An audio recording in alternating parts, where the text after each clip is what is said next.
On the night of the storm, a young woman opened her diner door for a lost old lady. The next morning, a millionaire would walk in, and the truth buried for 3 years would rise again. Burlington lay dark beneath a sky of iron. The blizzard was not just falling, it was devouring sound itself. Every gust scraped across the windows of Lantern Street Diner, where a single neon sign still burned, golden and stubborn, against the endless white. Inside, Anna Whitaker stood behind the counter, polishing glasses that had long been clean. It was habit, not duty, a way to keep her hands busy while her heart remembered less. The wall clock above the coffee machine ticked toward midnight. She should have locked up hours ago, yet she stayed, whispering to herself, "Someone might need shelter." In the corner booth sat Arthur Bell, an old man with kind eyes and a hat too big for his thinning hair. He came every evening, storm or not, for coffee and a story that never quite ended, about the wife he still spoke to as if she were waiting at home. "Storm like this," he said, peering through the frosted glass, "makes a man rethink what he let slip away." Anna smiled faintly. She poured him a refill, half out of habit, half out of mercy. Her apron pocket bulged slightly with a green olive leather notebook, its worn spine creased like a secret folded too many times. It was her talisman from another life, a life of glass offices, glowing screens, and numbers that could lie. The wind slammed against the door, rattling the hinges like an impatient visitor. Anna glanced up just as the handle turned. A rush of snow burst in, scattering across the black and white tiles. And through that blinding white stepped an old woman, small, frail, wrapped in a coat too thin for such a night. Her silver hair clung to her cheeks, and her lips had lost their color. Anna hurried forward. "Oh, dear God, come in, come in." The woman swayed. "I got lost. The taxi, wrong street." "Sit here," Anna said, guiding her to the nearest booth. "You're safe now," she shouted over her shoulder. "Arthur, turn up the heat, please." Within minutes, the diner filled with the smell of chamomile and the crackle of the old furnace. Anna draped an emergency blanket around the woman's trembling shoulders and placed a steaming mug before her. The stranger's voice steadied slightly. "Thank you, child. I'm Maeve. Maeve Ashford." Anna froze. She had read that name before, in headlines beside the empire of Ashford Dynamics, in stories about the prodigy son who built an empire from code and steel. She hid her reaction behind a polite smile. "Anna Whitaker," she said softly. "Rough night to be out, Mrs. Ashford." Maeve nodded. "My son lives here, by the lake. I haven't seen him in years. Thought it was time to make amends." Anna's voice gentled. "Do you have his address?" The old woman handed her a crumpled slip of paper. "Summit Lake Residences, Apton 1207. Anna whistled quietly. That was where Burlington kept its towers of glass, where lights never flickered and the floors smelled like money. "That's quite a way from here, especially in this weather," she murmured. "Roads to the lake are closed till morning." Maeve sighed, lowering her gaze. "I should have called first, but I wanted to surprise him." Anna touched her hand. "Then let the surprise wait till the roads are safe. You can rest here tonight." Arthur rose, wrapping his scarf. "You two ladies stay warm. She's got the kindest heart in Burlington, Mrs. Ashford." He left quietly, his figure swallowed by snow. Maeve watched him go, then turned to Anna. "You own this place?" Anna laughed softly. "Just manage it, though some nights I like to pretend it's mine." "It's spotless," Maeve observed, her blue eyes tracing the chrome and red vinyl. "You take pride in it." "It pays the bills," Anna replied. And I like the people. Everyone who walks in has a story. Maeve studied her with a gaze that saw more than Anna wished. And yours, dear? You look like someone who lost a story halfway and is still brave enough to keep reading. Anna's smile faltered. Life took a few turns. Nothing worth printing on a menu. Ah, Maeve nodded, sipping her tea. The kind of turns that teach us who we really are. The storm howled harder. Anna called her boss, explaining she'd keep the diner open as a shelter, then set up a cot in the back office. As Maeve lay down, her voice trembled between waking and sleep.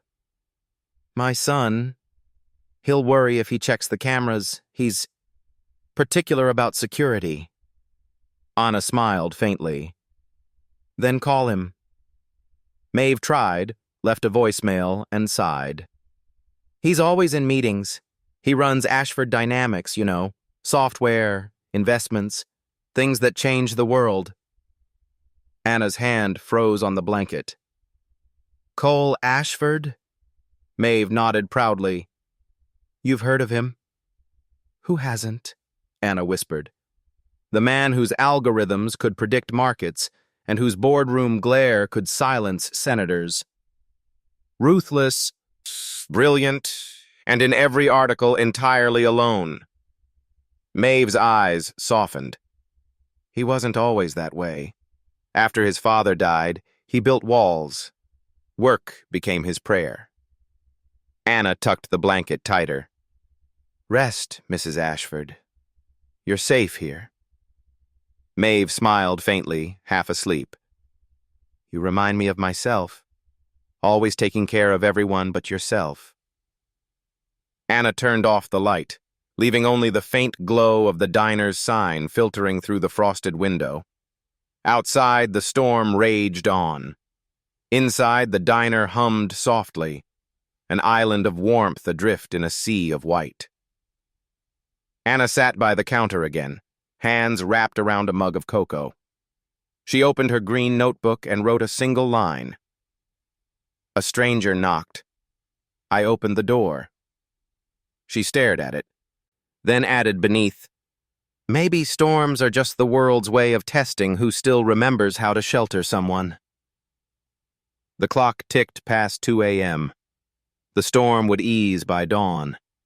But before the sun rose, before the world thawed, someone else would find that lighted door, and everything Anna had buried would begin to stir. The night held its breath, waiting. The night had nearly spent itself when the wind began to calm, and the Lantern Street diner exhaled a long, weary breath. Outside, the snowdrifts glowed like sleeping beasts beneath the flicker of the streetlight. And inside, Anna Whitaker sat motionless, listening to the slow ticking of the wall clock. The last thing she'd written in her green leather notebook still shimmered in her mind.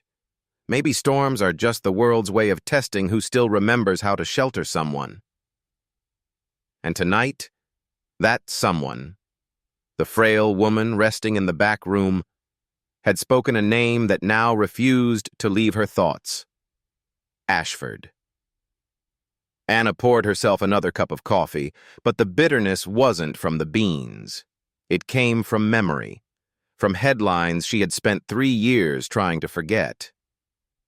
She flipped open her phone. The news app still carried the echo of a story she once lived inside. Ashford Dynamics approves acquisition of Norvell Systems, a $6.2 billion merger hailed as visionary. She remembered the photograph. Cole Ashford, then 32, shaking hands with Victor Lang, both smiling the kind of smiles built for magazine covers. She had watched that photo from the other side of a glass wall, the same day her badge access had been revoked. Now, 3 years later, his mother was asleep 20 feet away, and the world had folded in on itself like a cruel coincidence. Anna stood, restless. She checked on Maeve, who slept beneath the wool blanket, her breathing even. There was peace in that old woman's face. the kind of peace that comes only to those who have made peace with their regrets. Anna whispered, "Sleep well, Mrs. Ashford," and gently closed the door. When she turned back to the diner, the first blue of dawn had begun to press against the window panes. The storm had passed, leaving a silence that was not peace, but expectation.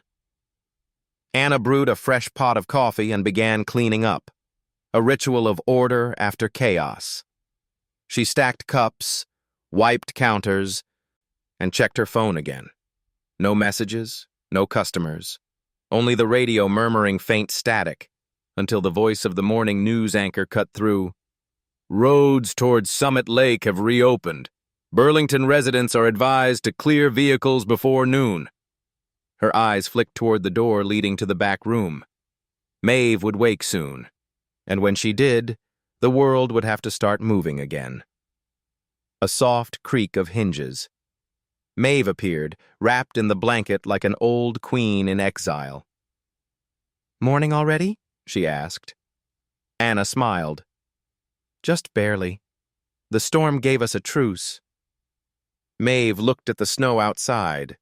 White, endless, forgiving. "Strange, isn't it?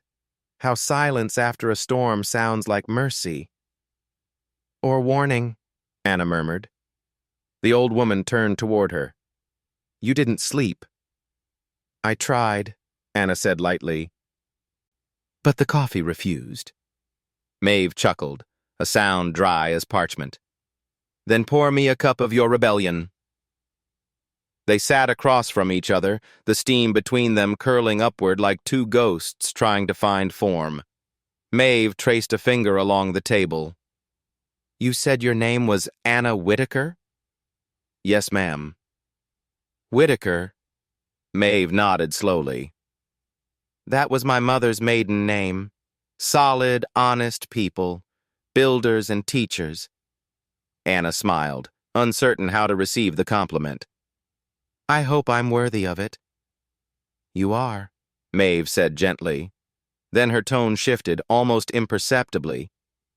"You knew the name Ashford before I said it, didn't you?" Anna hesitated. Truth sat heavy on her tongue.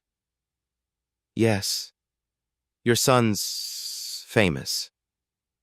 Maeve gave a soft sigh, a mixture of pride and sorrow. "Famous. Yes. That's one word for it." The sound of the radiator filled the pause. Maeve's eyes drifted to the frosted window, to the pale outline of the lake beyond. "When his father died," she began, "Cole was 28.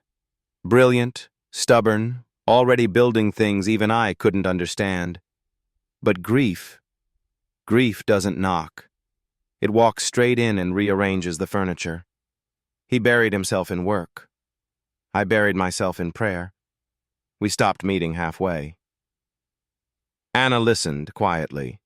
She knew that kind of distance, the one built from love that forgot how to speak. Maeve continued, "He's not a bad man, just unfinished." The words lingered. Unfinished. That was how Anna had felt for 3 years, like a life paused mid-sentence. A horn blared faintly outside, a plow truck clearing the road. Maeve looked up. "I should go. I've imposed long enough." "You're not imposing," Anna said quickly, "but the roads will still be icy. I can drive you." Maeve smiled, the kind of smile that mothers reserve for children who remind them what kindness sounds like. "No, dear. You've done more than enough." She reached for her purse, then paused, fishing out a small silver locket. "Here," she said, pressing it into Anna's palm. "For luck. It belonged to my husband. He believed in omens." Anna tried to refuse, but Maeve insisted. "Keep it. You'll know when it matters." Anna nodded, eyes downcast. When she looked up again, Maeve's taxi had already arrived outside, engine humming like a heartbeat beneath the snow. "Goodbye, Mrs. Ashford," Anna said softly. "Not goodbye," Maeve corrected with a knowing look. Only until the next storm. As the taxi pulled away, Anna stood at the window clutching the silver locket. The sky had cleared, but the light was sharp, cold, the kind that reveals more than it warms. Then her phone buzzed. A news alert. Cole Ashford spotted arriving unexpectedly at Summit Lake Residences this morning after a night-long business delay. Anna's hand tightened around the locket. The circle was closing. The mother she'd sheltered was heading home. The son she'd once crossed paths with, the man behind her greatest loss, was waiting there. And somewhere, between them, the truth she'd tried to bury under 3 winters of silence began to stir, slow, heavy, inevitable. The storm was over. But something colder had just begun to wake. By mid-morning, the snowplows had carved narrow corridors through Burlington's white silence. The air still shimmered with frost, and the Lantern Street diner looked like an island in a sea of salt and light. Anna Whitaker stood behind the counter again, not because she had to. The morning shift didn't begin for another hour, but because something inside her refused to go home. Maybe it was habit. Maybe it was instinct. Or maybe it was that name, still echoing through her chest. Ashford. The bell above the door chimed once. A gust of cold air slipped in, along with the scent of snow and expensive cologne. Anna looked up, and for a moment, the world seemed to slow. A man stepped in, tall, wrapped in a dark wool coat, still dusted with ice. His gloves were black leather, his shoes unmarked by the slush outside. The kind of man who never rushed, because the world itself seemed to wait for him to arrive. He removed his gloves carefully, one finger at a time. When his eyes lifted, they were gray, like steel left to dream in winter. "Excuse me," he said, voice calm but edged. "Has an elderly woman been here? Silver hair, blue coat, name's Maeve Ashford." It wasn't a question that invited denial. Anna's throat went dry. "She was here last night." "Is she safe?" "She's fine. She left early this morning. I called her a cab to Summit Lake." The man exhaled slowly. "Thank God." His tone softened just a fraction, enough to sound human. "Are you her son?" Anna asked, though she already knew. He turned his gaze toward her fully now, and it was like standing too close to a winter storm that looked back. "Cole Ashford." "Yes." He approached the counter, scanning the diner with the precision of someone who noticed everything. His eyes paused at the still warm cup she'd made for Maeve hours earlier, at the folded blanket near the radiator, at the faint outline of 2 teacups on the table by the window. "You kept her safe," he said quietly. "That means more than you know." Anna shook her head. "Anyone would have done the same." "Not anyone," he said, eyes flicking to the old "Help Wanted" sign half buried under unpaid bills. "Most people lock their doors when the world gets cold." There was no smile in the compliment, only a factual observation, heavy with something he didn't say. Anna offered him coffee out of instinct. "Black?" He nodded. When she poured, her hand trembled, not from fear, but from the strange awareness that she had once worked on the same numbers that funded this man's empire. Norvell Systems, Lang and Rowe, the trail of digits that had destroyed her life, all of them had led back, in part, to him. Cole took a sip, his posture still as sculpture. "You're open early." "Storm night," Anna said simply. "Figured someone might need a light." He looked at her for a long moment. "That's rare." "So is a CEO driving himself through a blizzard." A faint smirk ghosted across his face, gone as quickly as it appeared. "My mother has a way of rewriting my schedule." There was silence then, thick but not hostile.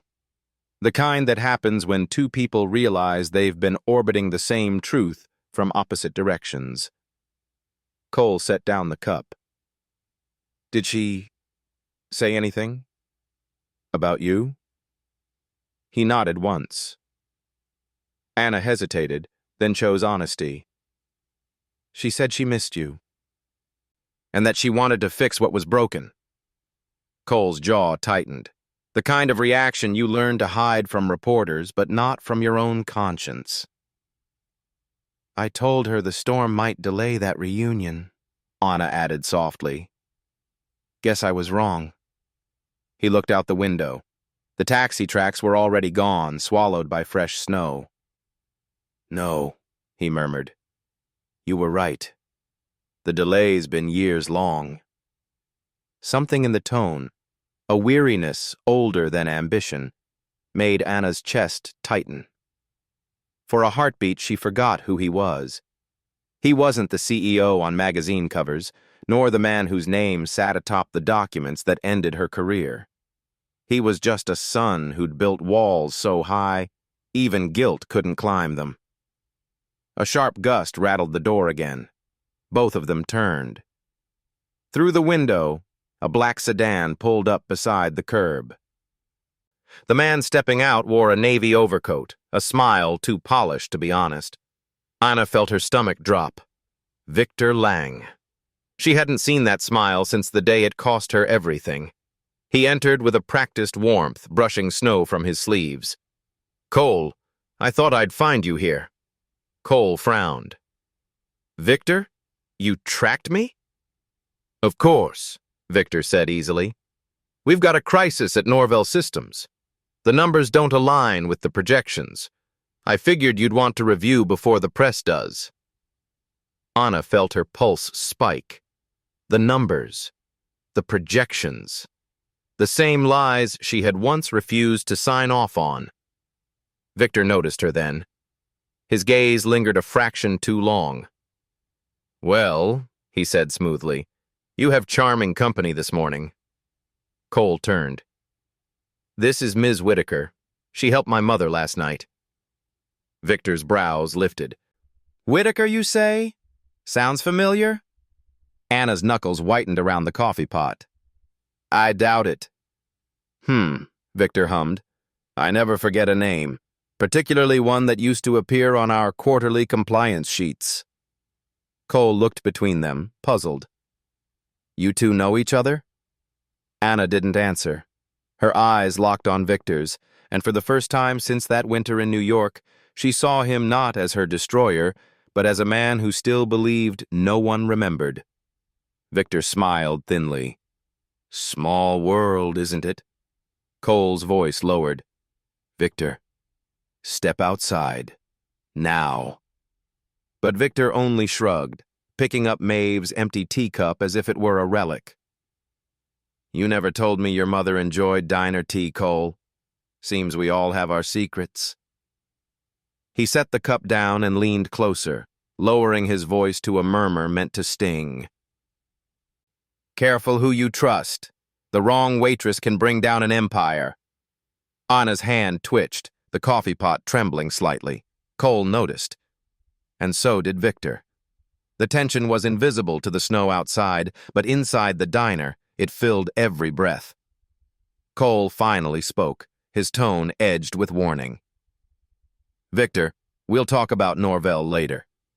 For now, leave my mother's name and this place out of your calculations. Victor straightened, mask of civility returning. Of course, Cole. But if you're meeting with old acquaintances, perhaps I should stay. We all have interests to protect. He buttoned his coat, eyes still on Anna. See you soon, Ms. Whitaker. The bell above the door jingled once more, and the storm swallowed him whole. Cole turned back to her. What the hell was that? Anna didn't answer immediately.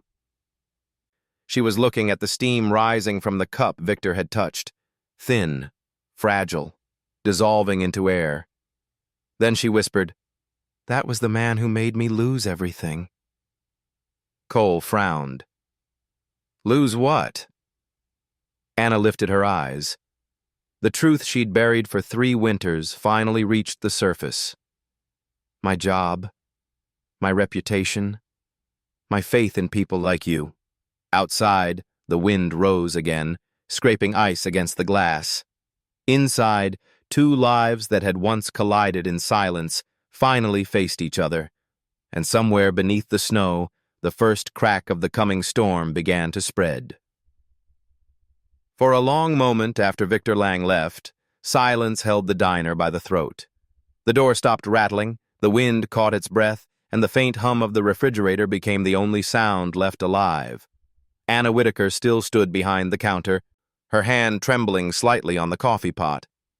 Across from her, Cole Ashford, the man whose name had once sealed her ruin, watched her with eyes that no longer looked like steel.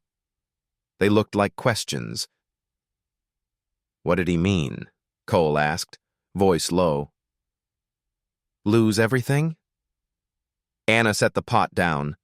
The faint clink of glass on metal sounded too loud in the hush. I used to work for Norvell Systems, she said. 3 years ago. Compliance division. Cole's expression shifted, something between disbelief and dawning dread. Norvell? Yes. Before your company bought it. She let out a breath that clouded faintly in the cold. We discovered discrepancies in their quarterly reports. I flagged them. Victor Lang told me to fix the formatting. Her lips twisted into something that wasn't quite a smile. Turns out he didn't mean the fonts. The storm outside had dulled into a fine, steady fall, snow now gentle, like ash after a fire. Cole leaned forward, his palms flat on the counter. You're saying they were falsifying data before the acquisition? Anna looked at him. I'm saying your partner knew. And when I refused to sign off, he made sure the world thought the mistake was mine. She reached into her apron pocket and withdrew the green leather notebook, creased, worn, edges darkened by years of fingertips and fear. I kept proof. Not enough to make noise, but enough to know I wasn't crazy. Cole's jaw tensed. He had built his life on precision, on numbers that obeyed reason. To hear that his empire had been built on a buried lie, it was like finding rot in the foundation of a cathedral. He looked up. Why didn't you come forward? Anna laughed quietly. You think anyone listens to a mid-level analyst against 2 Fortune executives? They took my badge, erased my record, froze my reference checks. I went from algorithms to wiping tables overnight.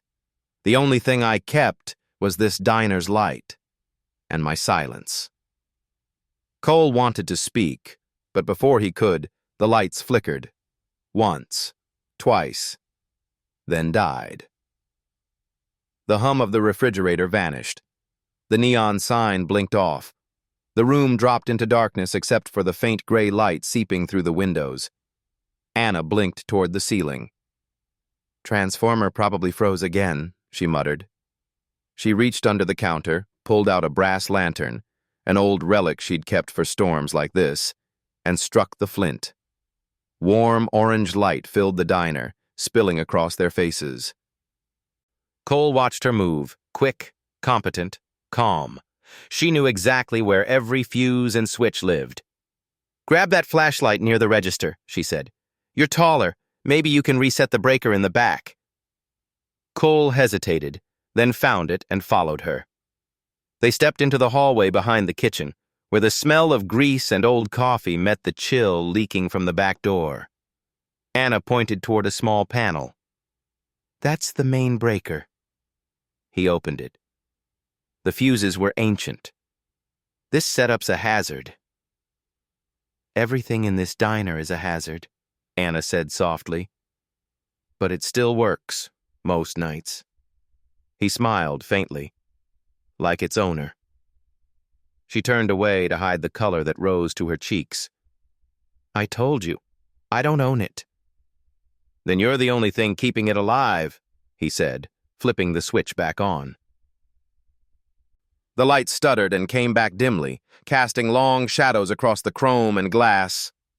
The storm's reflection shimmered on the window like a silent film, white and gray and trembling. Anna poured 2 cups of coffee again, this time without asking. Cole sat across from her. For the first time since walking in, he looked less like a CEO and more like a man remembering how to breathe. "I didn't know," he said quietly. "About Norvell. About what they did to you." She met his eyes. "You weren't supposed to. That's the trick of men like Lang. They let someone else carry the dirt while they keep their shoes clean." Cole nodded slowly. "If what you're saying is true, this goes deeper than I thought. We may have inherited more than a company. We may have inherited a crime." Anna traced a finger along the rim of her cup. "You sound surprised. You built an empire in a world where every fortune's got a shadow." His gaze softened. "You think I'm the shadow. I think you stopped checking if there was one." For a long moment, neither spoke. The lantern light flickered, painting their faces in the color of memory.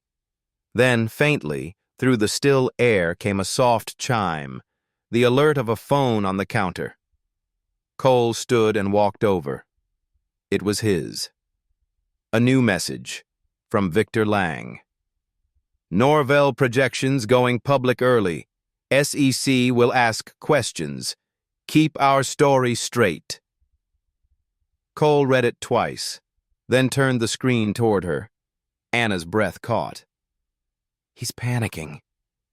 Or covering tracks." Her mind raced. "The SEC won't go after him if they think you're aligned. They'll look at your name first." Cole clenched the phone until the plastic creaked. "Then we'll change the story." Anna looked at him warily. "How?" He leaned closer. "You said you kept proof. The original logs, the timestamps. Do you still have them?" She nodded slowly. "Locked in a safe deposit box. Boston." Cole exhaled, relief and danger tangled in the same breath. "Then that's where we go." Anna frowned. "We?" He looked at her directly, gray eyes steady. "Yes, we. If what you have is real, it's not just your vindication anymore. It's my mother's protection, my company's soul, and his downfall."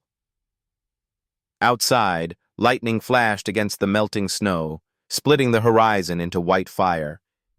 The brief blaze illuminated the diner, the two of them caught between light and dark, like a photograph waiting to be developed. Anna's voice was soft but sure. "You're trusting a waitress you met 6 hours ago with your empire. I'm trusting the only person in this room who's told me the truth."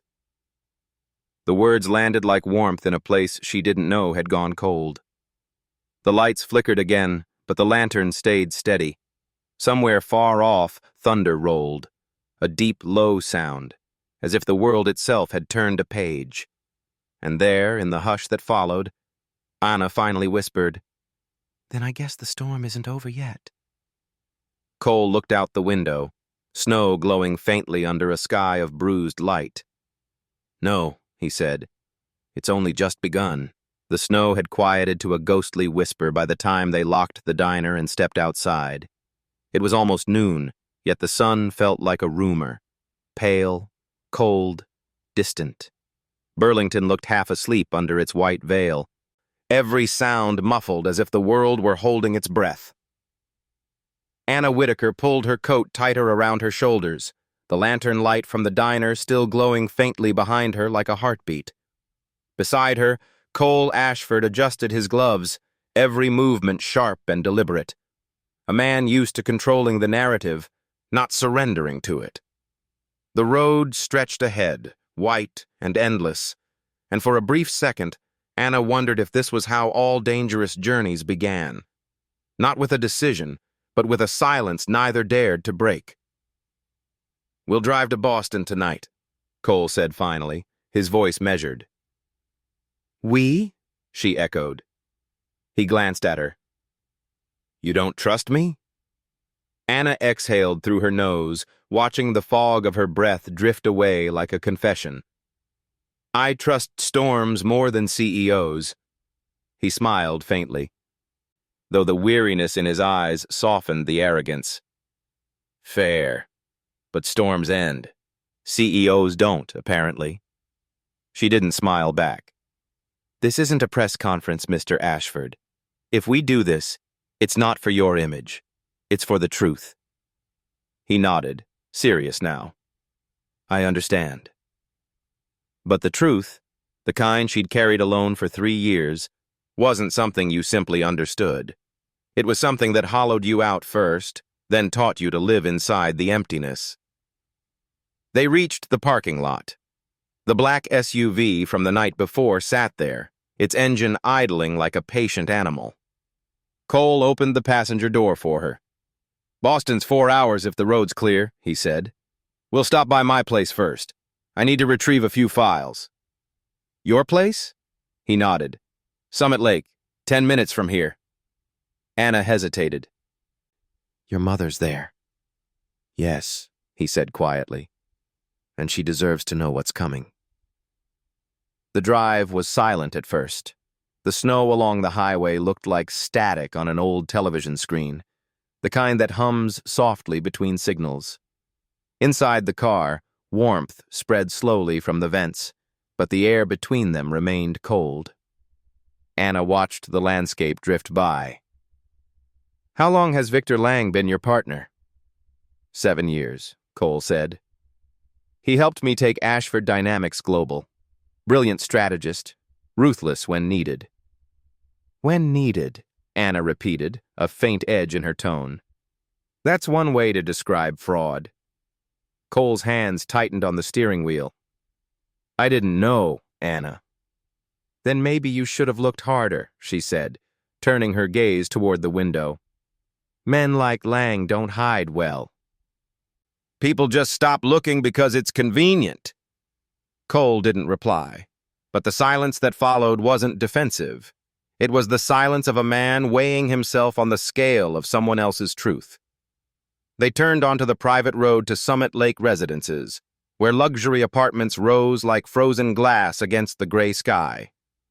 The world here was cleaner, quieter, insulated by money and distance.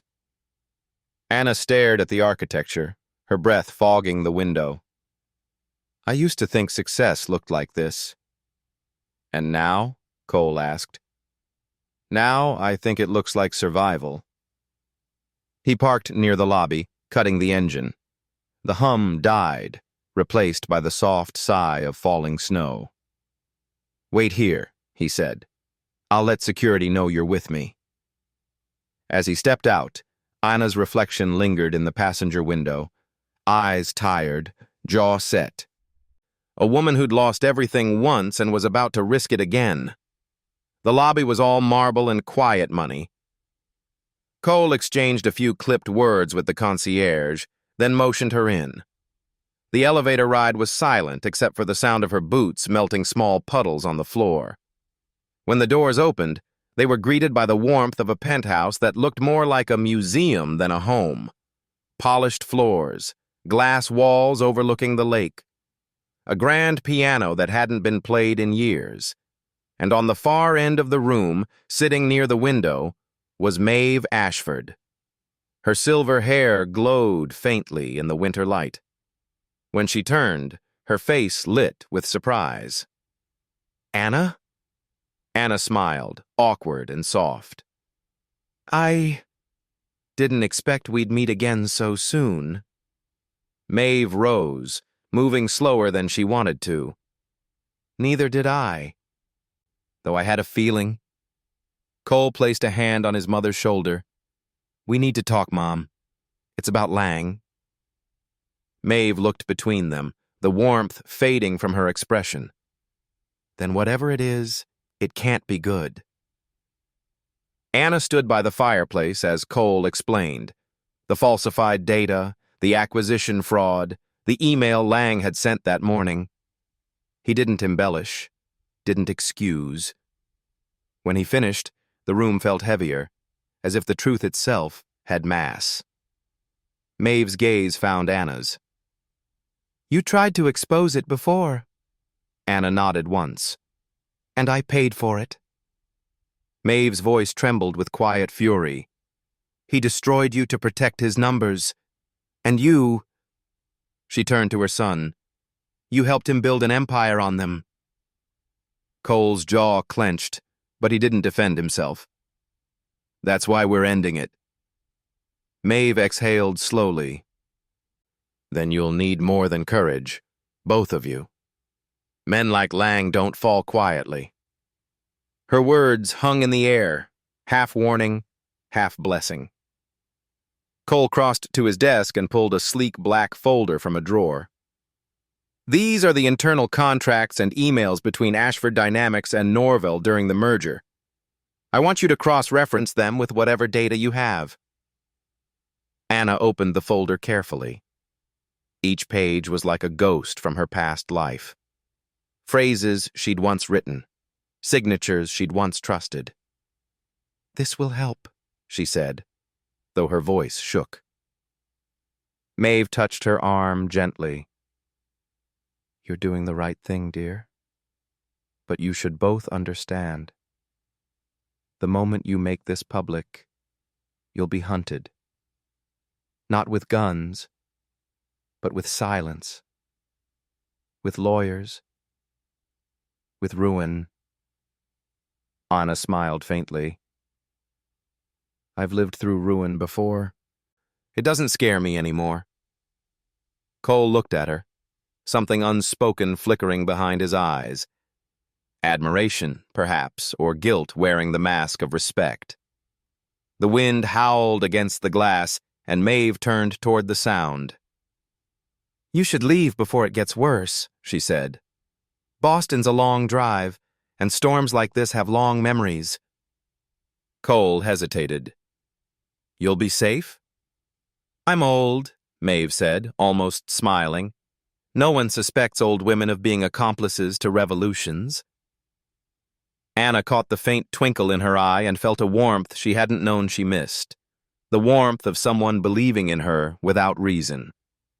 As they stepped back into the elevator, Anna spoke without looking at him. "Your mother's remarkable." "She's the only person I've never been able to lie to," Cole said quietly. Anna smiled. "Then maybe there's hope for you." He glanced at her. "Maybe there's hope for both of us." The elevator doors slid shut, reflecting their faces, one hardened by ambition, the other by truth, merging briefly into a single image before the metal swallowed them. Outside, snow fell heavier again, thick as memory. Cole started the car, headlights slicing through the white. "Once we get to Boston, we'll go straight to the bank," he said. Anna nodded, her hand instinctively resting on the green notebook in her coat pocket. It pulsed against her palm like a heartbeat, like fate refusing to be silenced. Behind them, the lights of Summit Lake faded into the mist. Ahead, the road curved toward a city of power, corruption, and reckoning, where the final pieces of their story waited like storm clouds over calm water. And in the stillness between each breath, Anna thought, this isn't a road trip. It's a return to the scene of the crime. The highway to Boston cut through the world like a scar, long, pale, and without end. Snow fell in soft, secret layers, the kind that could bury both tire tracks and memory if you let it. Inside the car, the air was thick with unsaid things. Anna Whitaker stared at the blurred horizon through the windshield, her reflection ghosting against the glass, tired eyes, calm mouth, and that old, unyielding ache of someone heading back to the place where her world once ended. Beside her, Cole Ashford drove in silence. His jaw was tight, his posture straight, but his eyes flicked toward her now and then, studying, calculating, almost protective without realizing it. At last, she broke the silence. When was the last time you told the truth and it cost you something? Cole didn't look at her. Maybe when I told my father I didn't believe in God. Anna blinked, surprised by the honesty. What happened? He said he didn't believe in me either. The wind howled briefly against the car, filling the space where sympathy should have been. The snow thickened as they entered Massachusetts. The highway lights blurred into halos, each one dissolving into the next like memories refusing to stay distinct. Anna spoke again, softly this time. You don't have to come with me. The safe deposit box is in my name. You could let me walk in alone and save yourself the scandal. Cole's hands tightened on the steering wheel. And let you face that alone? After what Lang did? I've faced worse alone. He glanced at her then, his gray eyes steady. Not this time. There was no arrogance in the words, no savior's tone, just quiet conviction, the kind that doesn't ask permission to care. By the time they reached the city, dusk had begun to fall. Boston was all steel and glass and traffic, the sound of ambition clawing at the cold sky. The snow had turned to freezing rain, coating every surface in trembling light. Cole parked near the Haverhill Federal Bank, a gray stone building that looked like it hadn't exhaled since the 1970s. Anna looked up at its pillars, heart pounding. It's strange, she whispered. How places can hold your past like a secret, waiting for you to come back and confess. Cole glanced at her. Then let's get it over with. Inside, the marble floors echoed beneath their steps. A security guard eyed them suspiciously. But Cole's presence, tailored coat, quiet authority, opened doors without words. When they reached the private vault floor, Anna signed her name in careful strokes. A. Whitaker. Her hand shook just slightly. The clerk handed her a key. Box 1127, down that hall. The vault corridor was narrow and cold.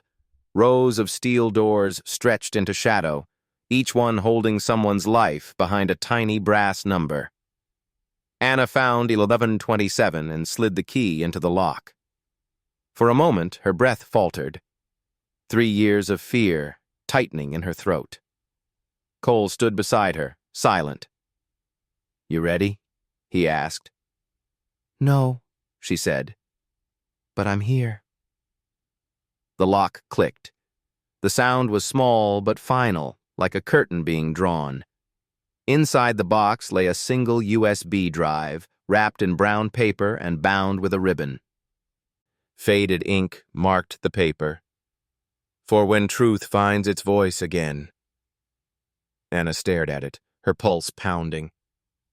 I hid this before they took everything, she whispered. The original data logs from Norvell, copies of the altered reports, the access timestamps, everything Lang erased from the servers. Cole took the drive gently, holding it up to the light. This is it. Careful, Anna said, a flicker of old fear rising. That thing's the difference between justice and ruin. As they turned to leave, a soft click echoed behind them, a door closing. Anna froze. From the corridor's far end, footsteps approached, deliberate, slow, echoing off the marble. Cole stepped slightly ahead of her. Stay behind me. The footsteps stopped 10 feet away. A man in a charcoal suit appeared from the shadows, his shoes immaculate despite the slush outside. His smile was razor thin.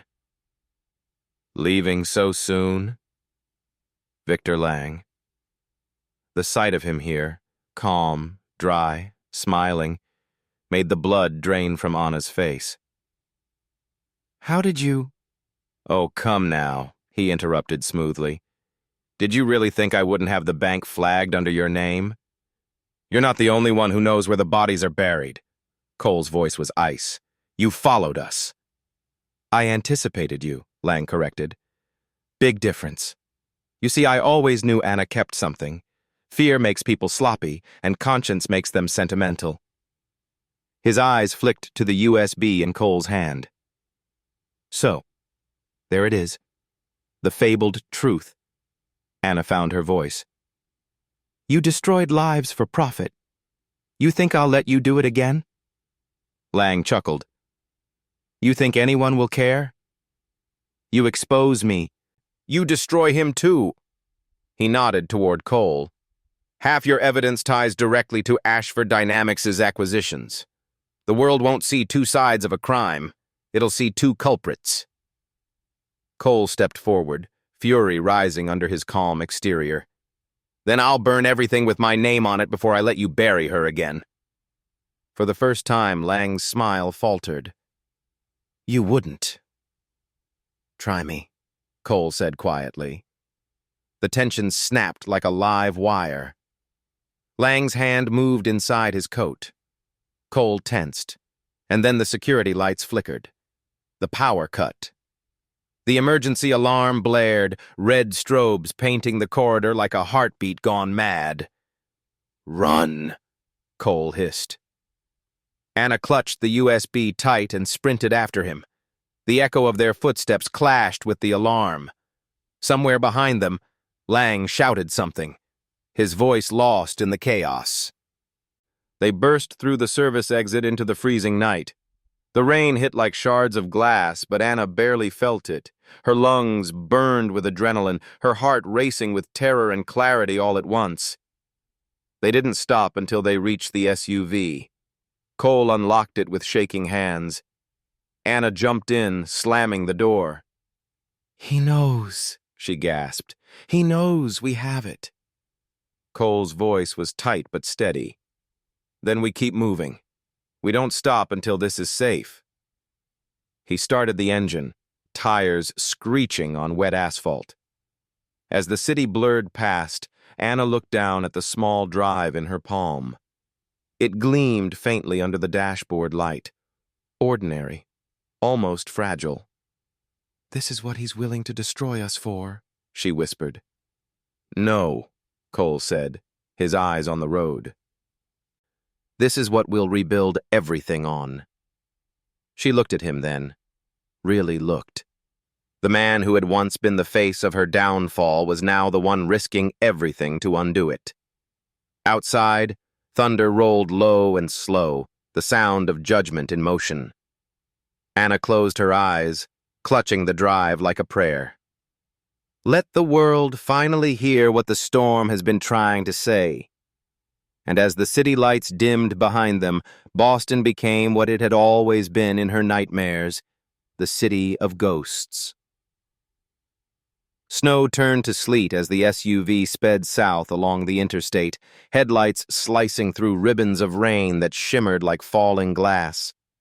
The world beyond the windshield had lost its edges, only movement, noise, and the faint reflection of two faces locked between trust and suspicion.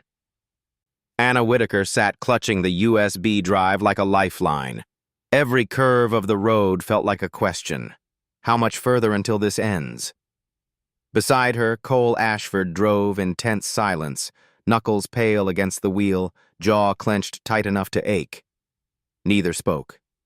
Not yet. There was too much to say, and too much that, once said, could never be unsaid. The storm eased slightly as they crossed into the outskirts of Providence. Cole finally broke the silence. We can't go to the police yet. Anna turned toward him sharply. What? They'll take the evidence and bury it under litigation. Lang's attorneys will smother the case before it breathes. We need to make this public, fast, but strategically. You mean through your company's PR machine? No. His eyes flicked toward her. Through mine. Her frown deepened. You are the company, Cole. He didn't answer right away, then quietly, not after tonight. Anna studied him, the man who had built an empire from algorithms and ambition, now talking like someone ready to burn it all down.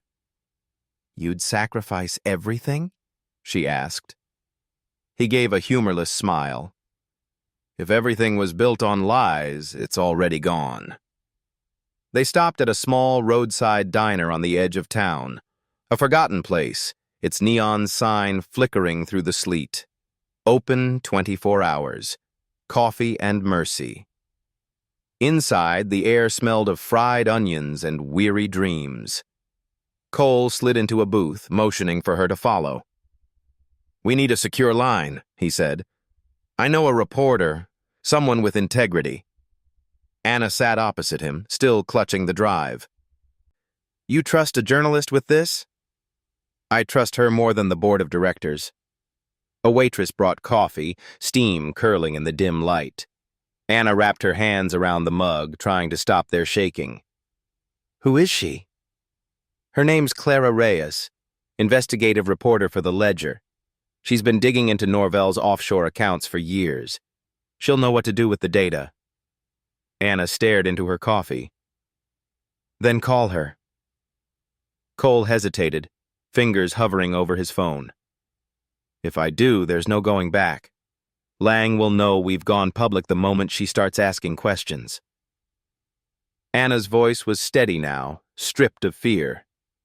"He already knows we're not running anymore." He looked up, met her eyes, and dialed.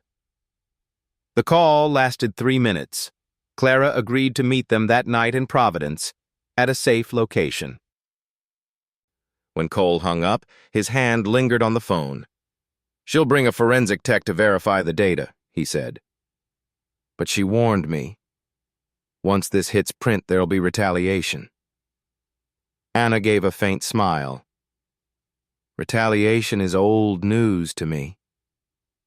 Cole almost smiled back, but his expression darkened as his gaze drifted toward the diner's window. A black car had just turned into the lot, its headlights cutting a slow, deliberate path toward them. Anna followed his eyes. "Lang?" "I don't know," Cole muttered. "Stay here." He slid out of the booth, moving toward the window. The car stopped 3 spaces away. 2 figures stepped out, both men, both in dark suits. One of them raised a phone. Cole's phone vibrated immediately. Unknown number. "You shouldn't have gone to Boston." He glanced up. The man outside was still holding the phone, smiling faintly through the glass. Cole whispered, "Lang's men." Anna's pulse spiked. "They followed us." Cole turned back to her. "We leave now. Back exit." They slipped through the kitchen, past startled cooks, out into the alley behind the diner. The rain had turned into ice. Every step crunched underfoot like brittle glass. Cole unlocked the SUV, motioning her inside. "Stay low." They pulled out through the back street just as the black sedan swung around to block the front entrance. Tires screeched on the wet pavement. Headlights flared like accusation. "Cole!" Anna shouted. "I see them!" He spun the wheel hard. The SUV fishtailed, then caught traction, speeding toward the highway. The sedan followed. For 10 breathless minutes, the 2 vehicles cut through the storm, their lights flickering across the slick asphalt like dueling comets. Anna clutched the dashboard. "They won't stop." "They don't have to catch us," Cole said grimly. "They just have to make us disappear." A curve loomed ahead, sharp and blind. Cole downshifted, steering tight, the SUV skidding inches from the guardrail. The sedan tried to follow, too fast. Its rear tires slipped. It spun once, twice, then slammed into a snowbank.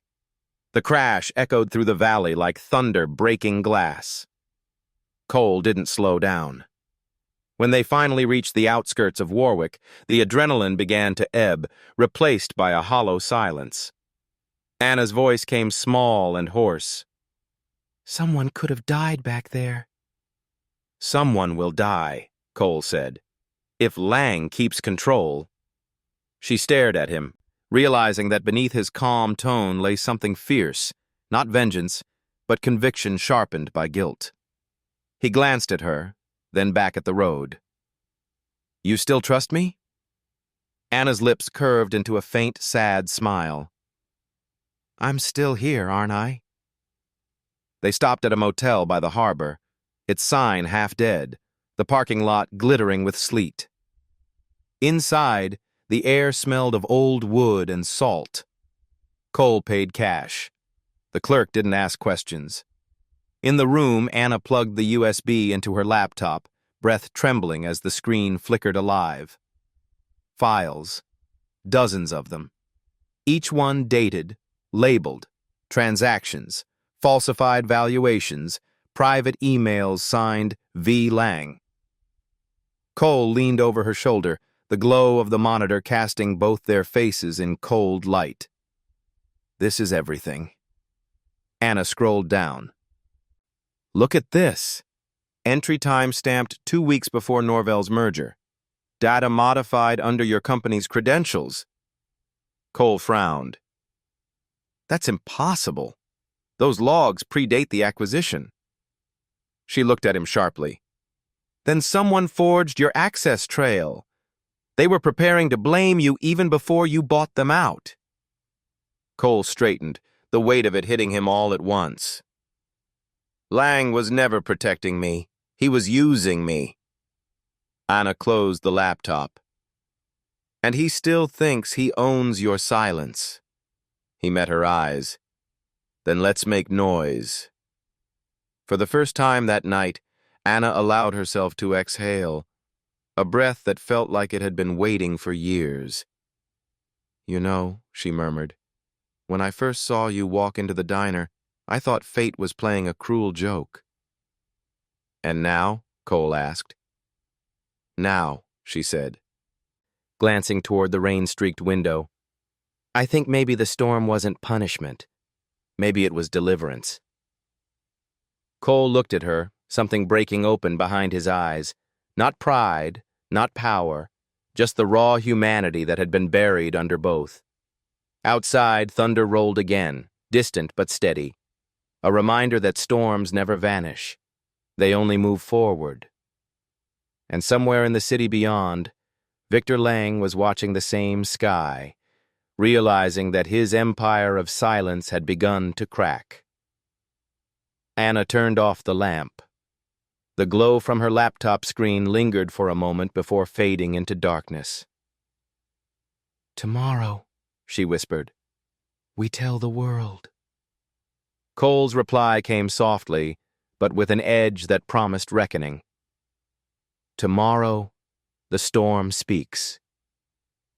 The next morning arrived pale and trembling, the kind of dawn that looks unsure of itself. The harbor outside the motel window was blanketed in fog. Boats moored like ghosts, water still as an unspoken secret. Anna Whitaker sat by the small table, her hands wrapped around a cup of lukewarm coffee. The steam had long died, but she held it anyway, as though warmth were something she could still convince back into existence. Across from her, Cole Ashford stood by the window, speaking quietly into his phone. Yes, Clara. 3 p.m. at the ledger office. Secure line only. Bring your tech lead. He ended the call, then turned toward her. It's set.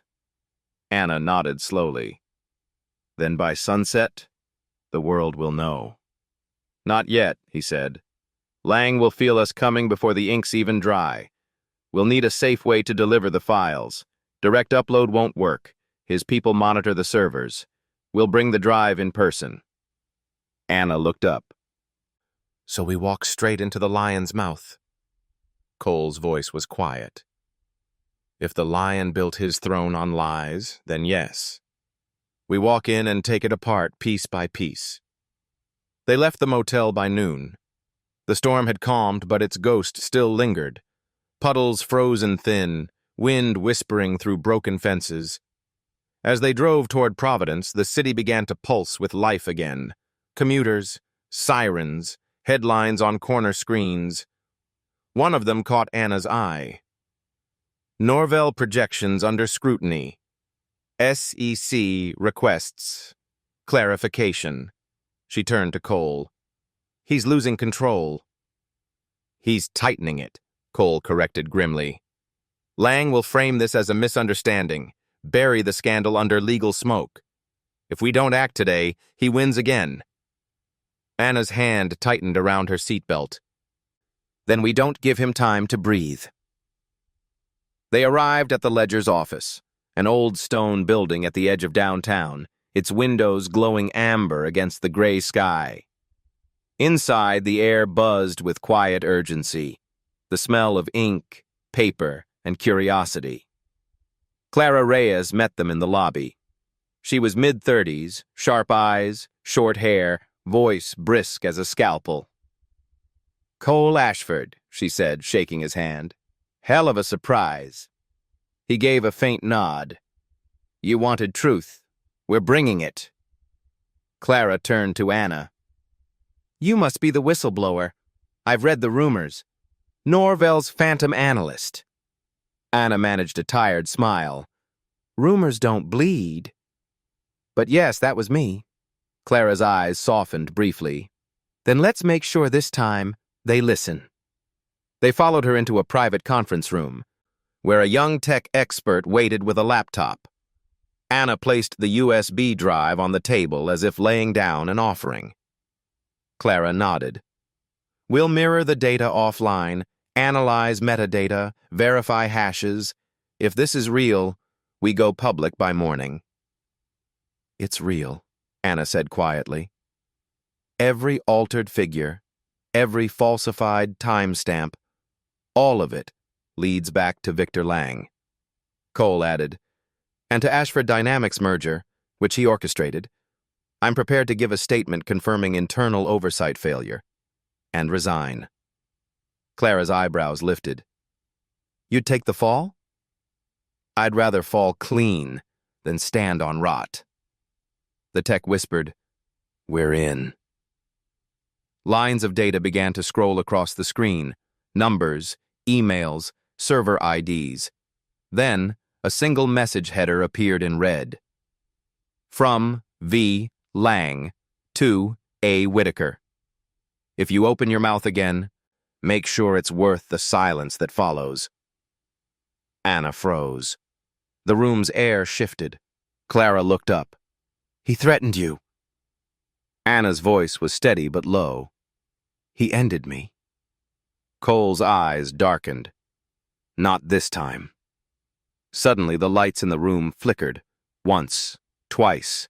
Then the monitors went black. "Backup server just died," the tech muttered.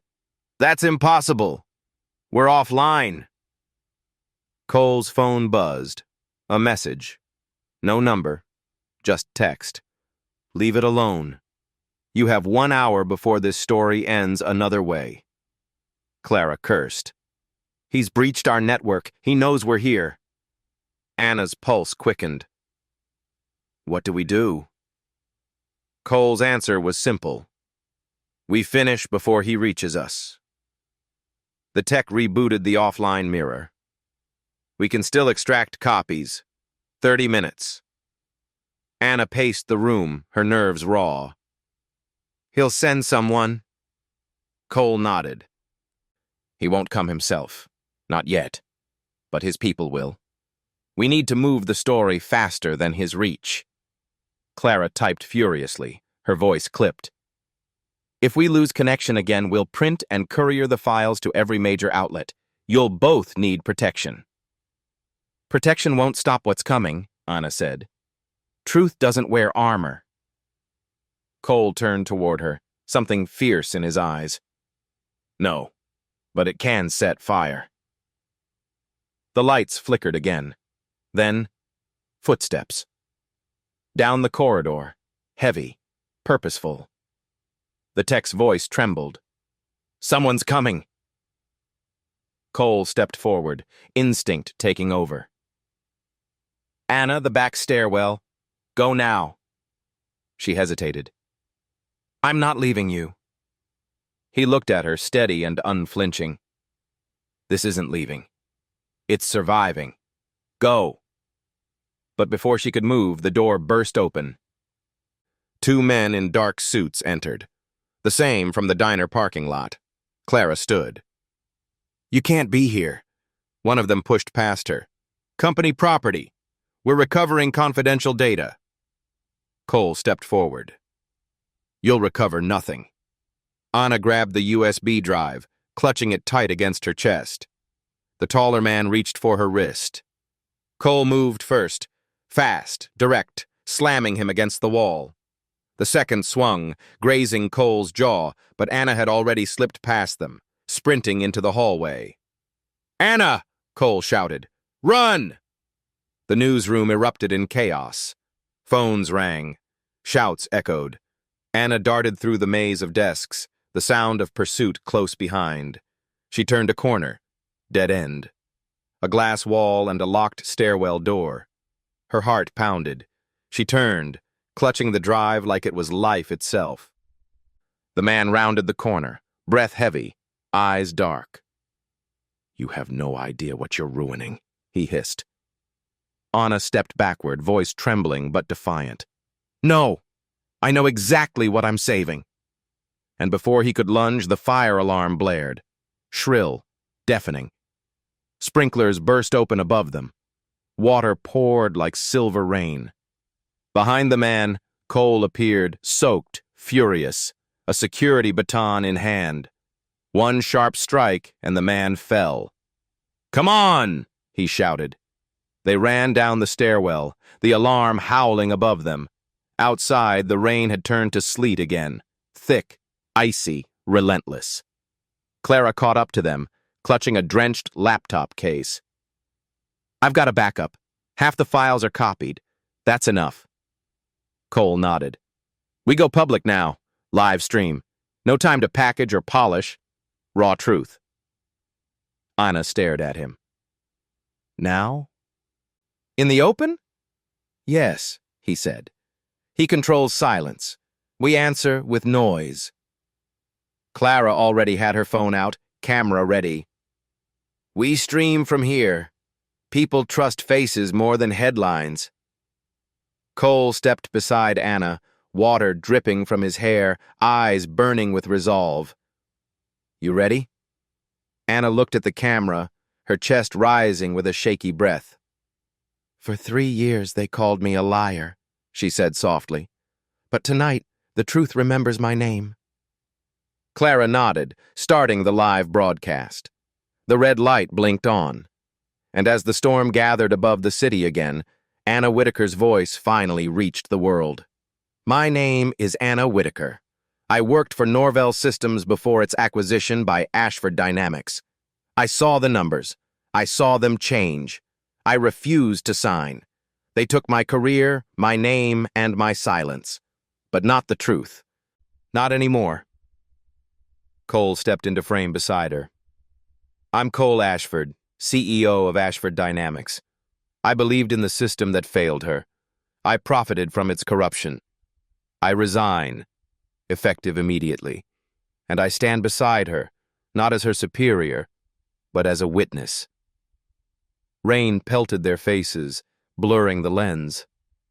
In living rooms, offices, and boardrooms across the country, screens flickered. The faces of 2 people defying a machine built to erase them. And somewhere, in a penthouse far above the storm, Victor Lang watched the live stream, his reflection warping in the glass.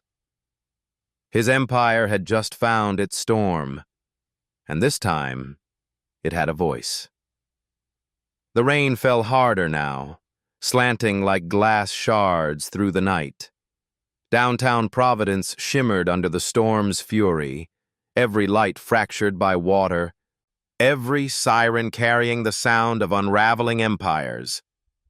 Inside a high-rise office overlooking the harbor, Victor Lang stood alone before a wall of screens. On every one, the same image played: Anna Whitaker and Cole Ashford, drenched, defiant, and alive. The live stream's viewer count ticked upward like a pulse. Hundreds, thousands, then millions. Lang's reflection glared back at him. Calm, controlled, yet cracking at the edges. He reached for his phone. "Get me the board," he ordered. "Now!" A voice stammered on the other end. "Sir, the board's already convening. without you. Far below, in a rain-soaked alley, Anna and Cole huddled beneath the narrow awning of an abandoned bookstore. Clara's phone buzzed with notifications. Retweets, news outlets, press calls, chaos. The world was awake. Cole rubbed the blood from his knuckles with a torn napkin. "Lang will spin this," he muttered. "He'll paint us as bitter ex-employees, a fallen CEO, a conspiracy." Anna nodded. "Let him. The difference is this time, we have proof. And eyes on us." Clara, still filming fragments for evidence, looked up. "Public trust is already turning. The SEC just confirmed an investigation. You did it." Anna didn't smile. "Not yet." Cole leaned back against the wet wall, his breath ragged. "He won't stop. Lang's too careful. He'll bury new evidence, freeze accounts, discredit you again." Anna looked at him, rain streaking her face like tears she refused to name. "Then we go where he can't erase us." Cole frowned. "Meaning?" "Meaning we make sure the next move doesn't rely on digital proof. We make it physical. Something he can't delete." Her gaze dropped to the green leather notebook in her coat, the one that had survived 3 winters, 1 firing, and 1,000 nights of doubt. "The ledger I kept, the hand calculations, the internal audit drafts, my notes on every falsified figure, it's still in there." Cole's eyes widened. "That's enough to tie his signature to the fraud." "Exactly. But it's at the diner." He stared at her. "Anna, if Lang's men followed us once, they'll be watching that place now." She met his gaze, unwavering. "Then we'll have to arrive before they do." By midnight, they were back on the road. The city lights faded behind them, replaced by the endless gray stretch of highway. The storm followed, a restless shadow refusing to let them go. Cole drove in silence, but every mile felt heavier, every gust of wind louder. Finally, he said what had been burning in his chest. "When this is over, what happens to us?" Anna didn't answer immediately. Her eyes were on the wipers carving rhythm into the rain. "Us?" He nodded. "You and me. After the storm." She gave a faint, tired smile. "You think storms end neatly, Cole?" "I want to believe they can." Anna turned toward him, her expression soft but unflinching. "You can rebuild your life, maybe even your company. But me—" She hesitated, the words trembling. "I'll always be the woman who told the truth too late." He looked at her, his voice quiet. "No. You'll be the woman who made truth impossible to ignore." The silence that followed wasn't awkward. It was full, of rain, of gratitude, of something almost tender. When they reached Lantern Street, the diner was dark, except for a faint orange glow inside. Anna's breath caught. "Someone's here!" Cole parked across the street, headlights off. The storm hissed against the windshield. "Stay in the car," he said. Anna shook her head. "You think I came this far to hide?" He wanted to argue, but there was no time. Together, they crossed the street, boots splashing through puddles. Inside, the bell above the door gave its familiar chime. But this time, it sounded like a warning. The diner was silent, save for the hum of a lantern on the counter. The air smelled faintly of coffee and rain. And then, from the far booth, a voice. "You always did like the quiet, Miss Whitaker." Victor Lang stood, calm as ever, his suit unwrinkled, his composure almost elegant. A silver pistol rested loosely in his right hand, its barrel glinting in the lamplight. Anna froze. Cole stepped in front of her. Lang smiled faintly. How poetic. Back to where it all began. A diner, a storm, a lie you thought you could undo. "Put the gun down," Cole said evenly. Lang's tone was almost gentle. Don't insult us both. You of all people should know what's at stake. You think this is about numbers? It's about order. The illusion of stability. You tear that down, and you tear everything down. Your name, your mother's name, everything you built. Cole's jaw tightened. Then let it fall. Lang's smile wavered. I made you, Cole. Without me, you're just another idealist in a suit. Cole took a step forward. Maybe, but at least I'm not a coward hiding behind power. Lang's eyes flicked toward Anna. And you, Miss Whitaker. You could have had a quiet life, a modest lie. But no, you had to chase your crusade. Tell me, what has truth ever given you but loneliness? Anna met his gaze, calm and sorrowful. Peace. He blinked, almost startled by the word. Peace, she repeated softly. The kind you'll never buy. Lang's jaw tensed. His hand trembled just slightly. That's when Cole moved. The struggle was brief, brutal, and deafening. A crash, a gunshot. The lantern shattered, plunging the diner into half-darkness. Anna ducked behind the counter as the world shrank to noise and breath. When the silence returned, it was sharp enough to cut. She rose slowly. Cole stood near the doorway, breathing hard, the pistol now lying empty on the floor. Lang was slumped against the booth, alive but pale, his right shoulder dark with blood. Cole looked at Anna.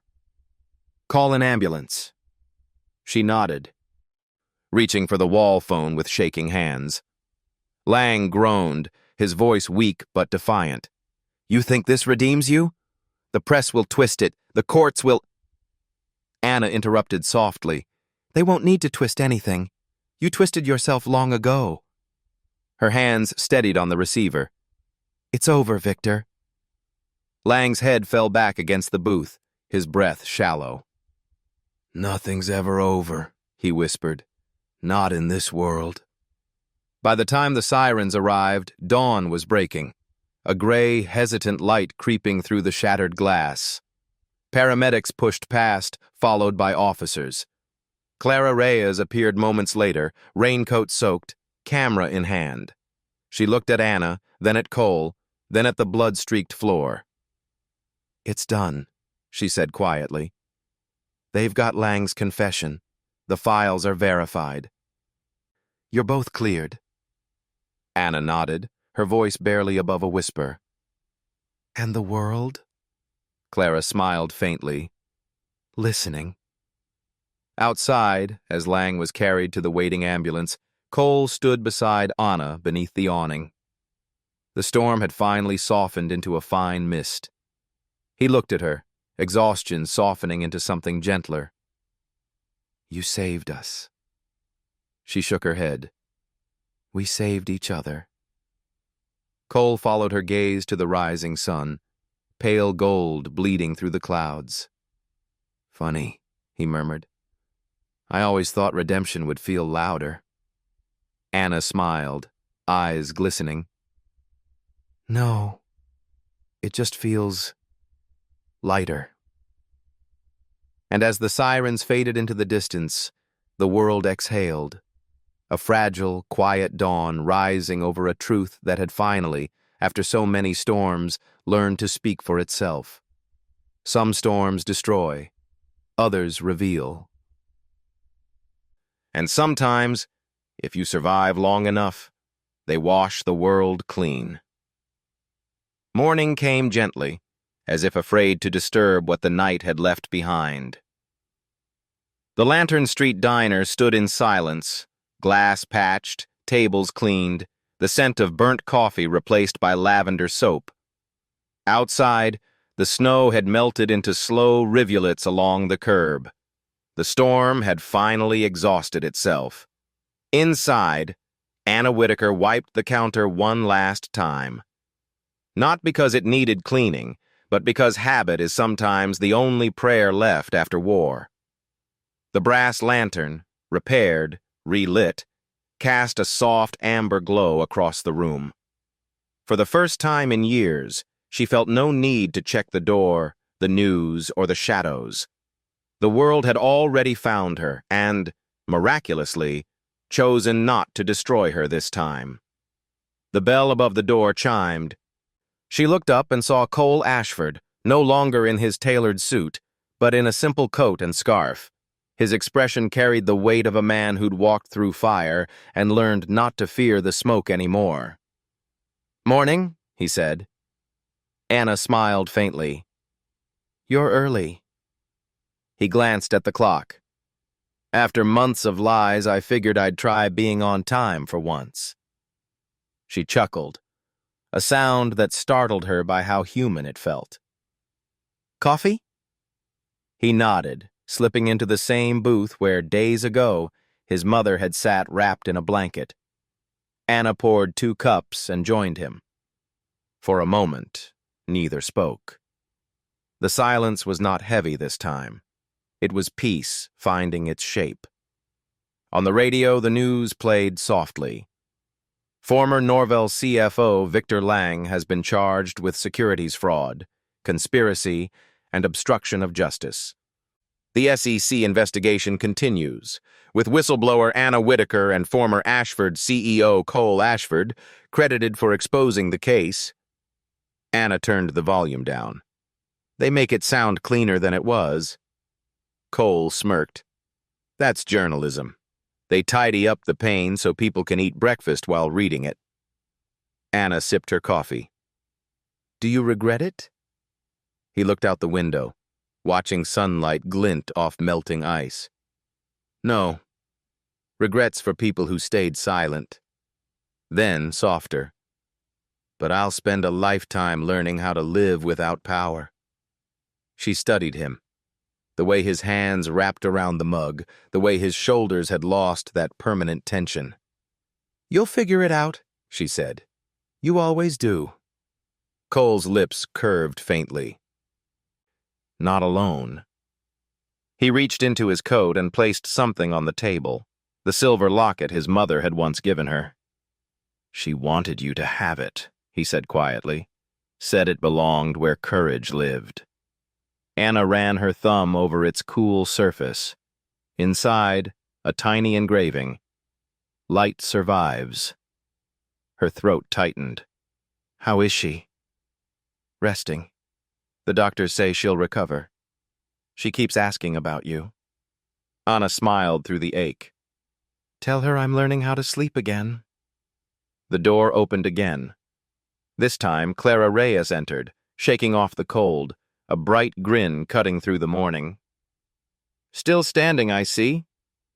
"Barely," Anna said, smiling. Clara dropped a folded newspaper on the counter. The front page read, "The Whistleblower and the Heir, When Truth Wins." Cole groaned. "That headline makes us sound like a soap opera." Clara winked. "It sells. Besides, the world loves redemption stories." Anna laughed softly. "Only if someone bleeds first." "True," Clara said, turning to go. "But for what it's worth, the world needed yours." When she left, the bell chimed again, its echo lingering like gratitude. They sat in the diner's warm hush, the sunlight beginning to spill across the counter. Anna leaned back, eyes closing briefly. "It's strange," she murmured. "All those years I thought the world was punishing me for speaking. Turns out it was just waiting for me to speak again." Cole watched her. The way her words carried no bitterness now, only clarity. "You gave it something it had forgotten," he said. "What's that?" "Conscience." Anna smiled, shaking her head. "You give me too much credit." "No," he said gently. "You give yourself too little." Outside, the last of the snow began to melt into the storm drains, carrying with it the dirt, the memory, the noise. Anna looked out at the pale horizon. "What will you do now?" He exhaled. "Start over. Maybe build something small, real. My mother suggested I open a workshop for underfunded engineers. Teach them what ambition looks like when it serves people, not profit. That sounds like redemption, she said. Maybe it's atonement, he corrected, then smiled. And you? Anna looked down at the green leather notebook resting beside her cup. I'll write. Not reports this time. Stories. Maybe people will listen better that way. Cole nodded, his smile widening. They will. Because you've earned their silence. A quiet wind brushed the window pane. Anna stood walking toward the counter to refill their cups. Her reflection caught in the glass. Older, steadier, finally at peace with its own outline. She looked back at him. Funny, isn't it? How storms end. Not with thunder, just light finding its way back in. Cole raised his cup. To the light, then. She met his toast. To what survives. Outside, the clouds broke apart, revealing a sky washed clean. Not perfect, but honest. And in that small diner, once haunted by silence and secrets, two people sat beneath the amber glow of a lantern that refused to go dark again. Because sometimes truth doesn't roar. Sometimes it just stays, quietly, stubbornly, until the world learns how to listen. Weeks later, an email arrived in Anna's inbox. Subject, for the record. It was from Cole. Attached was a photograph. Maeve Ashford standing beside a new sign, the Whitaker Foundation for Ethical Science. Below it, a single line of text. Every storm leaves behind a place where the light can begin again. Anna read it twice, smiled through quiet tears, and closed her notebook. The world outside was bright, ordinary, alive. And for the first time in years, she didn't feel like a survivor. She felt like a beginning,